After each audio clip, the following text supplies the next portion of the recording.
Champions Day is just over a week away at Sha-Tin, but on Saturday this week we warm up for the 3 Group 1s with a 10-race card, 7 races on the turf and 3 on the all-weather. A very warm welcome to Racing to Win. I'm Andrew Lejeune, joined here in the studio by our form analyst Paul Alley and race caller Brett Davis as well. And Brett, our feature race, the Hong Kong Jockey Club Community Trophy. It is, Andrew. Yeah, we've got a mixed bag for Saturday racing at Sha-Tin. Most of the races on the turf, but a number on the all-weather, so a little bit for everybody.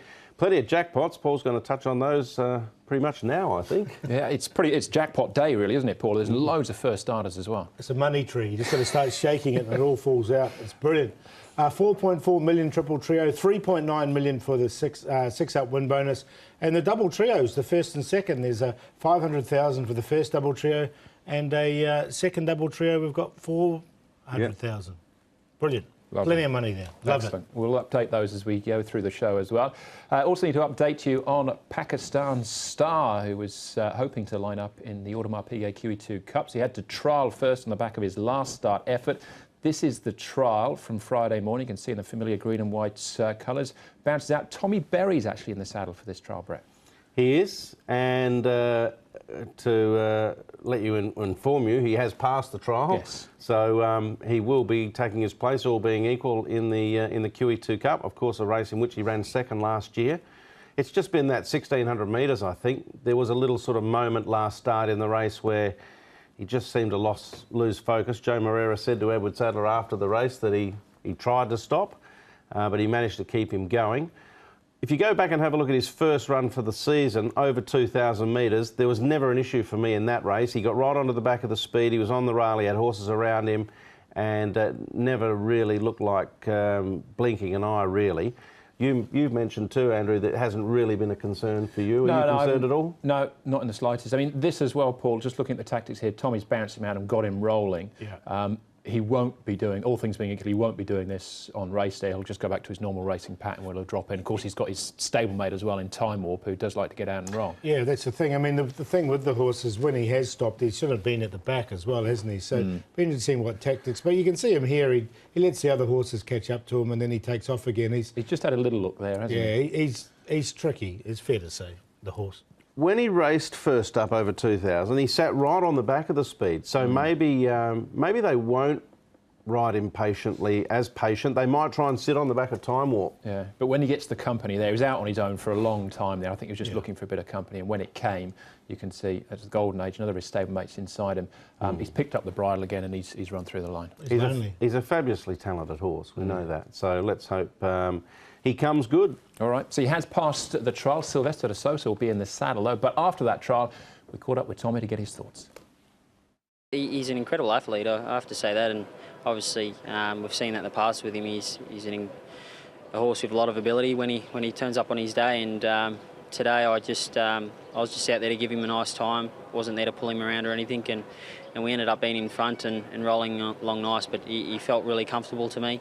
He did spot something sort of just coming into the top of the straight there, but as soon as the field came up to him, he picked it up quite quick again. So I'm very happy with him. I think if he does everything right on QE2 day, he's the horse to beat.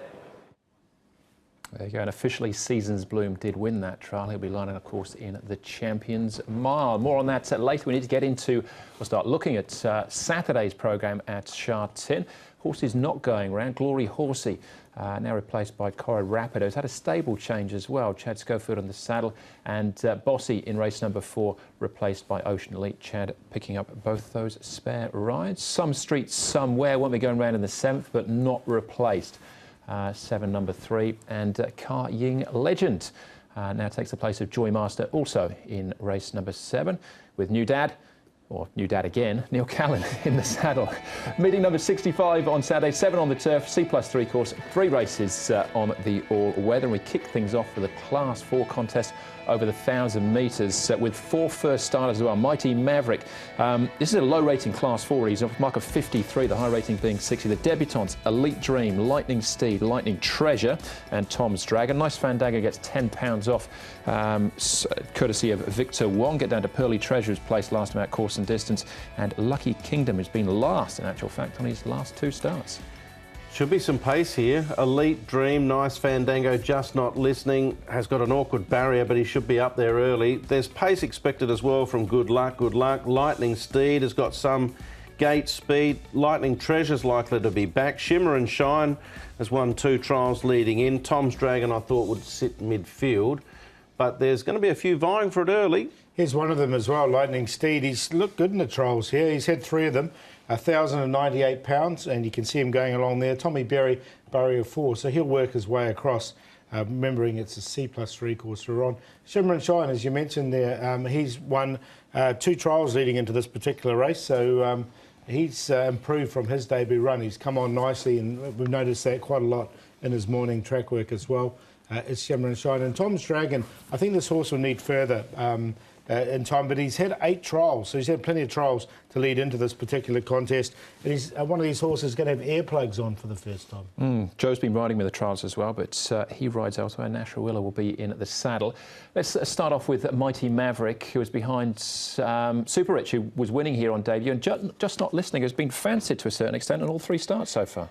He has, and I actually tipped him last start, and he just weakened out too much for me. Potentially he may have needed a little bit of racing, and he copped a decent whack there, as we just saw, alongside a Team Spirit. Lost his momentum, so that might have been a little excuse. I've actually dropped off of him this time, but I wouldn't be surprised if he could atone for that performance. As I said, the last 100 was a disappointment, but he had some excuses. He's going to come up unders too with Joe on it, isn't he? Yeah, and he's drawn the wrong part of the track, so... Barrier 1 for him. All right, Mighty Maverick 3rd there. Pearly Treasure finished 2nd. Get another look at Just Not Listening, and District Express too. Yeah, he ran on this time, Just Not Listening, slow away. But Pearly Treasure, I thought it was a good run from him. He came down the middle of the track, hit the line very nicely indeed. District Express, this is his only run we've seen, so we haven't seen too much of him. He has drawn better, District Express, but hasn't really improved too much to be featuring in this, I wouldn't think. I actually tipped Just Not Listening off the back of this performance, and then we saw the one after. I'm obliged to tip Pearly Treasure because I made him the horse to follow. I think Refined Treasure, as you do, Paul's a pretty serious horse. I know Andrew tipped him as well that day, so I thought that performance from Pearly Treasure was terrific, and I'll side with him. All right, OK.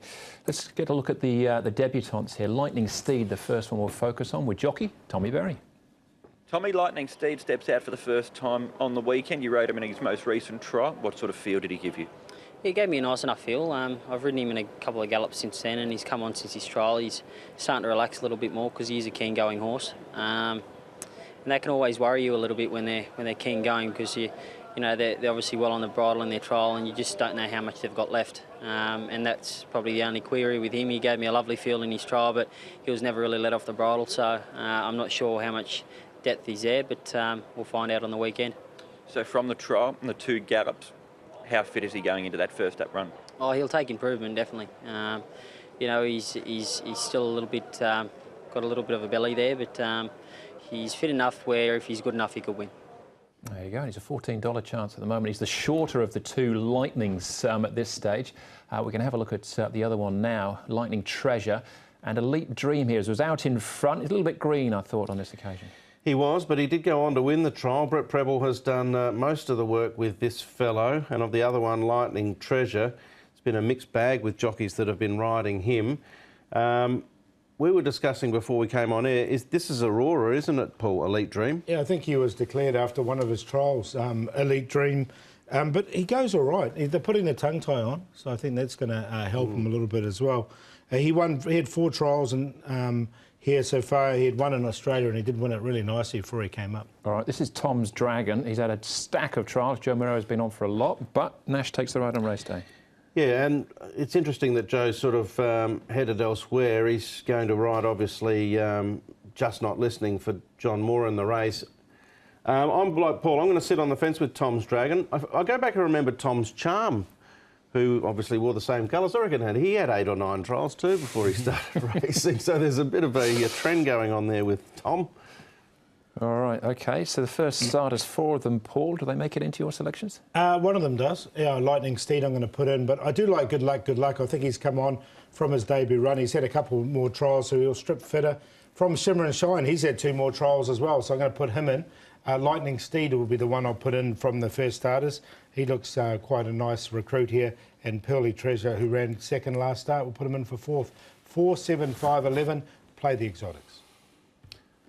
It's there's a bit to work with, I think, in the first. I ended up tipping Pearly Treasure. I just like that performance by Refined Treasure. So him on top. Good luck, good luck. I think with the benefit of a little bit of a gap between his first start and the one he'll have on Saturday and some nice trials will improve. He's drawn well. Lightning Steed, the case has been made for him. And I made a case for Natural Flair last start too at the Valley. Straight 1,000, he'll be a big price. He is a horse that's got some talent. I'm going to throw him in for 4th, and I'll do a trio with the 11 as the banker, and I'll have to sneak in Just Not Listening as a safe sort of safety net because I tipped him last start, but he needs to lift. Does look a trappy contest. I'm happy to go with Lightning Seed, I think, at odds. He'll be an each-way player for me. That's the opener.